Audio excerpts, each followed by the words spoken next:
सातारा जिल्ह्यातील बीजेपीच्या 14 कार्यकर्त्यांनी माझ्या विरुद्ध जाऊन पाचगणी पोलीस स्टेशनमध्ये एक निवेदन दिलं होतं।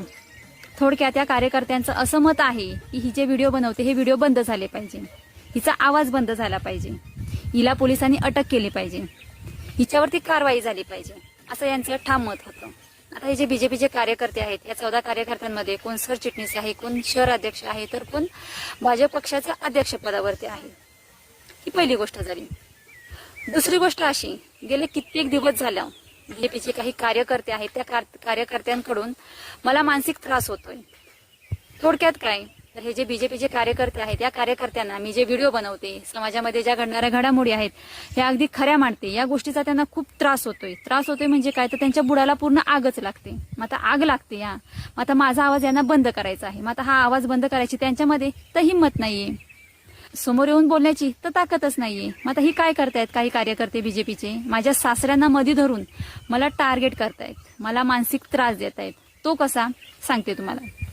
माझ्या सासऱ्यांचं वय खूप झालेलं आहे, त्यांना समाजामध्ये खरं काय खोटं काय हे देखील आता समजत नाहीये। कोण माणूस काय सांगतंय, भल्याचं काय सांगतंय, वाईट काय सांगतंय हे देखील त्यांना कळत नाही, शिवाय त्यांना मोबाईल मधलंही काय समजत नाही।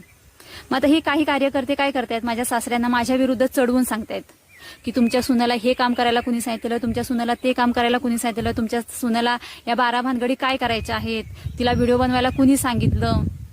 शिवाय माझे चुकीचे व्हिडिओ त्यांना दाखवले जातात आणि माझे सासरे काय करतायत, त्यांच्या बहकाव्यामध्ये येऊन मला मानसिक त्रास देत आहेत। तर या बीजेपीच्या काही कार्यकर्त्यांना मी स्पष्ट सांगते की तुमच्यामध्ये जर हिंमत असेल तर समोर येऊन माझ्याबरोबर बोला, आणि ते जर तुमच्यानं होत नसेल तर सोशल मीडियावरती माझा नंबर दिलेला आहे, त्या नंबरवरती कॉल करा आणि तुमचे प्रश्न समस्या काय आहेत हे स्पष्ट मांडा। शिवाय मी काय चुकीचं करते, काय चुकीचं वागते, काय चुकीचं बोलते हे मला दाखवा। आणि हे जर तुमच्यानं होत नसेल तर माझ्या विरुद्ध जाऊन तुम्ही एखादी कंप्लेंट करा किंवा तक्रार नोंदवा। मात्र माझ्या सासऱ्यांना मध्ये धरून मला टार्गेट करणं सोडून द्या। आणि हे जर तुम्ही सोडलं नाही तर तुमची वैयक्तिक नावं घेऊन, तुमचे फोटो घेऊन सोशल मीडियावरती मी व्हिडिओ टाकल्याशिवाय राहणार नाही। आणि एवढं करूनही जर तुम्ही ऐकलं नाहीत तर तुमच्यामुळं मला मानसिक त्रास होतोय अशी तक्रार मी पोलीस आयुक्तांकडे नेऊन देईन। याच्या पुढे जे काही होईल ते बघता येईल। मग म्हणू नका की खूप उशीर झाला। त्याच्यामुळे तुम्हाला हात जोडून विनंती आहे ती सुधरा आणि माझ्या सासऱ्यांना मध्ये धरून मला टार्गेट करणं सोडून द्या।